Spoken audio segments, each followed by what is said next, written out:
Você, Patrícia, você tem com facilidade aquela capacidade de identificar quando alguém está mentindo? Olha, Edu, eu como uma boa mineira sou desconfiada. Pelo menos desconfia, né? Bom, hoje, de certa maneira, isso é quase uma ciência, usada até por investigadores profissionais para ajudar a desvendar mentiras. Na reportagem que a gente vai ver a partir de agora, isso vai ficar bem claro. Mas antes, eu quero fazer um desafio para você que está aí. Será que você consegue diferenciar também a verdade da mentira? Você vai ouvir agora o depoimento de uma fotógrafa que viveu um episódio constrangedor no próprio estúdio. Duas mulheres vão contar a mesma história, mas só uma delas viveu essa experiência. Quem não tá falando a verdade, hein? Meu nome é Patrícia, eu sou a Thalita, tenho 32 anos, eu trabalho como fotógrafa. Já trabalho com fotografia há mais de 7 anos. Fotografo hoje crianças, eventos familiares e newborn. Newborn, para quem não sabe, são os recém-nascidos, assim, tipo, crianças bem pequenininhas. E eu tenho uma história um pouco interessante para contar. Enquanto as nossas personagens falam, um especialista em detecção de mentiras só observa. Geralmente a gente recebe a mãe e o pai para fazer as fotos junto com o neném recém-nascido. Enquanto eu estava fazendo a foto do bebê, a mãe estava dentro da sala e o pai estava do lado de fora. A busca é por sinais no rosto e no corpo das fotógrafas para descobrir qual delas não fala a verdade. E o pai quis ficar na recepção, a gente sempre respeita, eu fiquei com a mãe, sou bem descolada, conversando com a mãe, peguei ele no colo. E daí teve uma hora do ensaio que eu falei para ele assim, vamos fazer uma foto com o pai? Mas nesse dia eu tive uma experiência bem desagradável, porque o pai, ele era extremamente agressivo, ele não queria tirar foto de jeito nenhum. Assim, gente, esse momento é um momento muito especial, então a gente quer fotografar esse momento de família para eternizar. Ele ficou muito bravo, ele ficou muito agressivo e ele quase me bateu. E você, consegue dizer com certeza qual das duas não viveu a experiência? E aí, hein? Você já sabe quem está mentindo, a Patrícia ou a Thalita? Se você acha que é a Patrícia, vote com a hashtag Domingo Espetacular, espaço Patrícia. Ou se você acredita que quem mentiu foi a Thalita, mande seu voto pela hashtag Domingo Espetacular, espaço Thalita. Eu já tenho meu palpite aqui, hein? Daqui a pouco a gente confere a história toda e já desvenda esse mistério na reportagem com a sua ajuda. Hoje a gente mostrou aqui no programa duas mulheres que contavam a mesma história, Patrícia e Thalita, mas só uma delas é fotógrafa e viveu uma experiência constrangedora com um cliente. E a gente perguntou, qual delas estava mentindo? E aí, vocês participaram? Olha, a maioria dos nossos telespectadores, vamos ver aqui o resultado parcial. A maioria dos nossos telespectadores acreditam que quem mentiu foi a Thalita, com 64% dos votos. Perdão, a Patrícia, com 64% dos votos. Só 36% acreditam que foi a Thalita quem mentiu. E aí, será que você acertou? Eu já tinha um palpite, mas chegou a hora da verdade. Enquanto uma pessoa fala, o corpo inteiro fala junto com ela. Rosto, mãos, braços, ombros, até a posição das pernas e dos pés ajuda a transmitir a mensagem. É o que os especialistas chamam de linguagem corporal, responsável por mais da metade da comunicação humana. O pioneiro nas pesquisas na área, o psicólogo Albert Mehrabian, aponta que apenas 7% da compreensão vem da fala, 38% do tom de voz e 55% da linguagem corporal.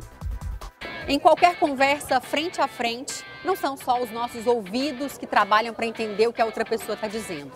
É com os olhos que a gente registra os gestos, a postura, enfim, o corpo inteiro que ajuda a transmitir uma mensagem. Mas não é qualquer pessoa que sabe ler bem os sinais da linguagem corporal. É preciso técnica e experiência.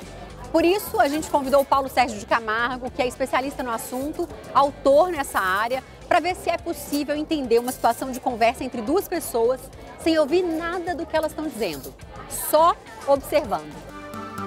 O casal almoça junto. Seriam os dois colegas de trabalho?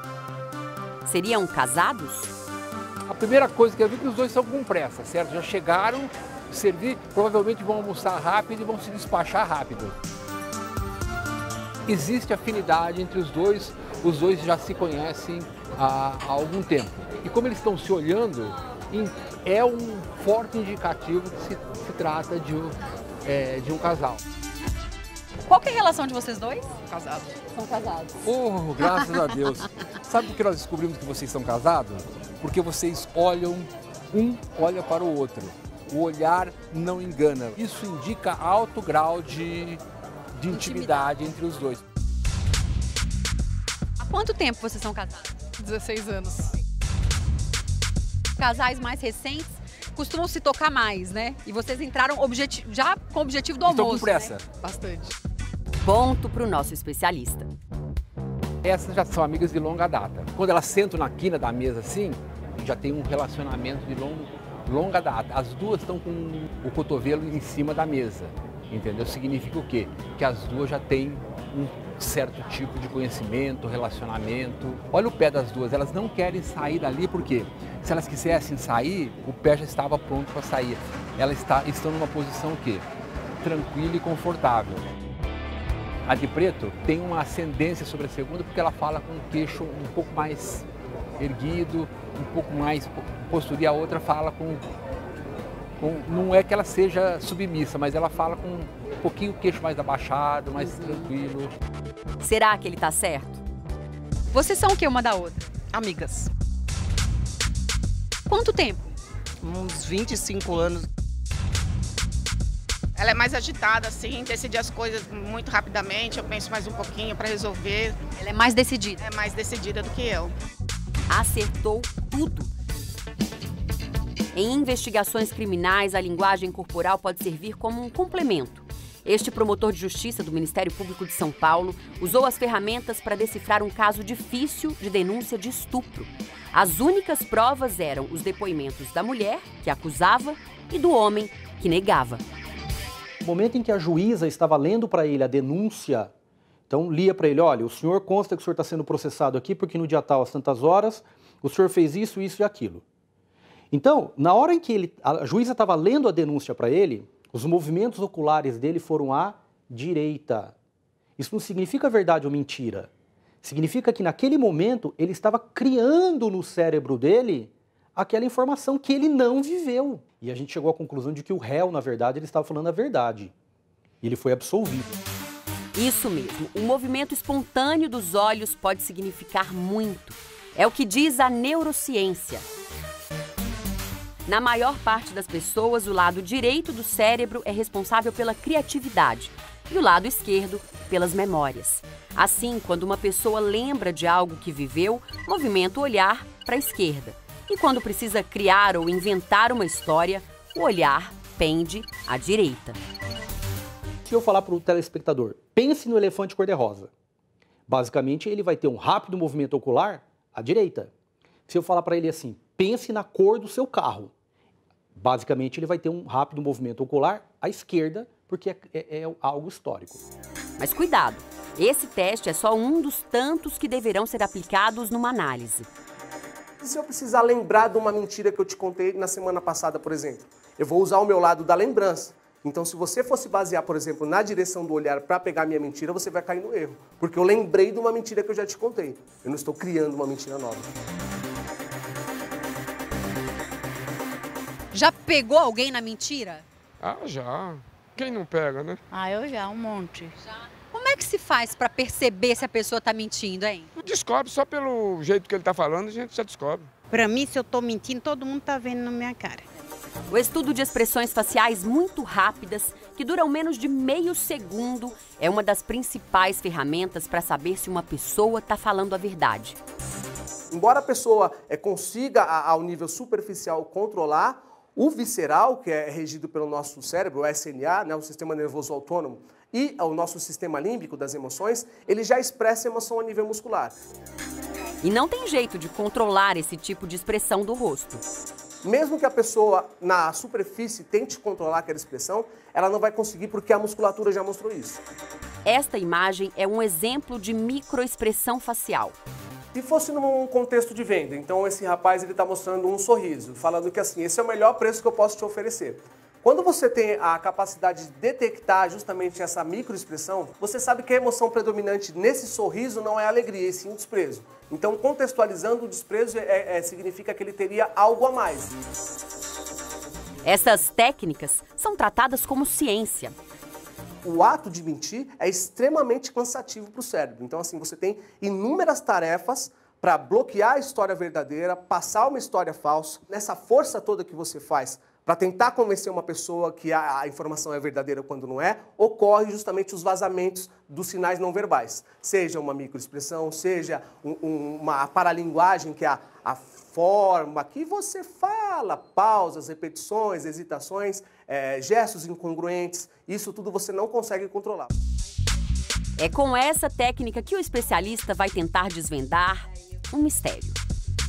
Para entender se essa história de linguagem corporal funciona mesmo, a gente resolveu fazer um teste. Eu estou aqui com 2 fotógrafas e elas vão contar uma experiência que tiveram na vida profissional. Só que, na verdade, só uma delas viveu esse episódio, porque a outra é uma atriz. O nosso especialista em detecção de mentiras, Thiago Luide, tem o desafio de descobrir qual das duas não viveu essa história. Já trabalho há 7 anos como fotógrafa. E uma coisa que me encantou foi para o segmento do infantil. Uma vez eu recebi no meu estúdio uma família, eu ia fotografar um bebê, um recém-nascido. Enquanto elas falam, ele precisa ver de perto o rosto e todas as outras partes do corpo, inclusive os pés. Normalmente, os pais não gostam de fazer foto, eles não gostam de estar presente. O pai, no primeiro momento, não se envolve, porque a mãe tá mais ali, a gente tem contato mais materno. E a mãe falou assim, olha, ele não vai querer tirar foto. E o pai não quis. Aí eu falei assim, não, eu já falei que eu não queria, não sei o quê. Eu falei assim, não, mas isso aqui é importante pro seu filho. Ele chegou a me ameaçar e saiu do estúdio e largou a família, a esposa e o bebê. Cheguei até a pensar que o cara tinha uma outra família, assim, que ele não queria se expor. Chegou a hora da verdade. Thiago, qual das duas é a atriz? Ela. Acertou. Parabéns. Parabéns, Ciência. Ela é a atriz, ela é a fotógrafa. Deu pra perceber. Na hora que ela contou detalhes, assim, geralmente numa história, assim, você até tempera com detalhes, mas você não põe emoção. Então, por exemplo, ela não é uma fotógrafa, mas ela dominou o fator de ter um newborn e colocar o bebê assim assado. Embora ela tenha decorado os detalhes, não teve nenhum vínculo emocional naquilo que ela relatou. E ela? Ela já não. Ela, desde que ela lembrou da família, ela já mostrou uma tristeza. Para vender uma história com sucesso, ela tem que contar a história e tem que colocar uma emoção que ela não sente. Mas não foi fácil. Nunca é fácil. Obrigado.